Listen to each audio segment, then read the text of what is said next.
અમદાવાદમાં ઇન્કમટેક્સ વિભાગે કાર્યવાહી હાથ ધરી છે। સુપર ઓપરેશન પાર પાડવામાં આવ્યું। વટવામાં આવેલા મયુર ડાયકેમ પર તબાહી બોલાવવામાં આવી છે। અમદાવાદમાં એક સાથે 20 જગ્યાઓ પર દરોડા પાડવામાં આવ્યા છે। મયુર પટેલ અને સુજલ પટેલને ત્યાં પણ આઈટી વિભાગે તપાસ તેજ કરી છે। કેમિકલ ઉત્પાદન કરતા મોટા યુનિટ પર પણ તપાસ હાથ ધરવામાં આવી છે। તો અમદાવાદમાં ઇન્કમટેક્સે મેગા સર્ચ ઓપરેશન હાથ ધર્યું છે। જે પ્રમાણે માહિતી સામે આવી છે, વટવામાં આવેલી મયુર ડાયકેમ પર તબાહી બોલાવવામાં આવી છે, તપાસ હાથ ધરવામાં આવી છે। શહેરમાં એક સાથે 20 જગ્યાઓ પર આ દરોડા પાડવામાં આવ્યા છે। અલગ અલગ જગ્યાઓ પર તપાસનો ધમધમાટ શરૂ કરવામાં આવ્યો, જ્યાં મયુર પટેલ અને સુજલ પટેલને ત્યાં પણ આઈટી વિભાગ ત્રાટક્યું છે અને કેમિકલ ઉત્પાદન કરતા મોટા યુનિટ પર પણ તપાસ હાથ ધરવામાં આવી છે। આવનારા સમયમાં તેમાં પણ અલગ અલગ ખુલાસાઓ થઈ શકે છે। ઇન્કમટેક્સ વિભાગ ફરી એકવાર અમદાવાદમાં સક્રિય થયું છે। એક સાથે 20 જગ્યાઓ પર કાર્યવાહી તેજ કરવામાં આવી છે।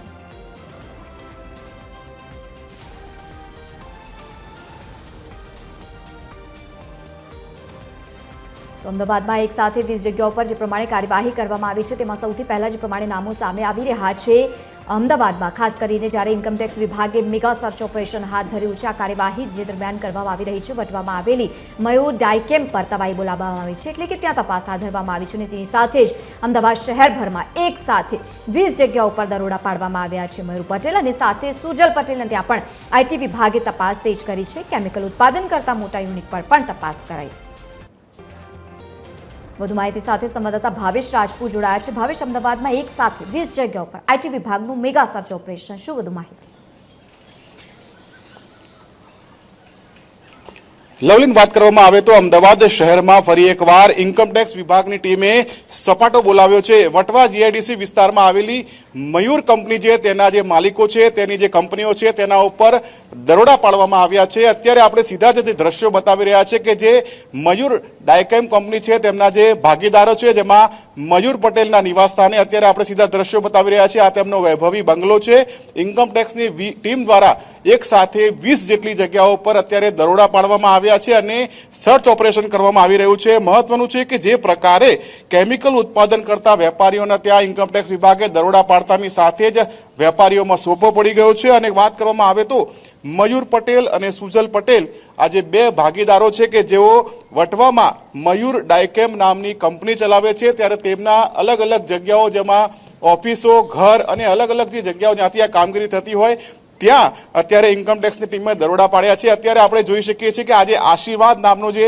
બંગલો છે, જે મયુર પટેલની માલિકીનો છે અને તેની બંગલાની અંદર જે પ્રકારે વૈભવી કારનો કાફલો જોવા મળી રહ્યો છે, કરોડો રૂપિયાની કિંમતની કાર છે તે પાર્ક કરેલી જોવા મળી રહી છે। અને સાથોસાથ વાત કરીએ તો જ્યારે પણ ઇન્કમટેક્સની ટીમ કોઈ જગ્યાએ દરોડા પાડતી હોય ત્યારે કરોડો રૂપિયાના બેનામી વ્યવહારો મળી આવતા હોય છે। અને અત્યારે ઇન્કમટેક્સની ટીમ અત્યારે જ્યાં તપાસ કરી રહી છે, તે આ જે બંગલો છે તે મયુર પટેલનો છે અને સાથોસાથ આ જ જેવી અન્ય જે જગ્યાઓ છે 19, ત્યાં પણ અત્યારે તપાસ કરવામાં આવી રહી છે। તપાસ દરમિયાન મોટી માત્રામાં બેનામી વ્યવહારો મળી આવે તેવી શક્યતાઓ જોવા મળી રહી છે।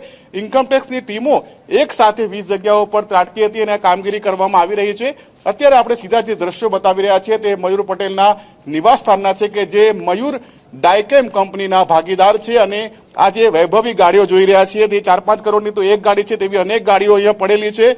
તેમની ફેક્ટરી લાંબા સમયથી ચાલે છે, કેમિકલ ઉત્પાદન થાય છે।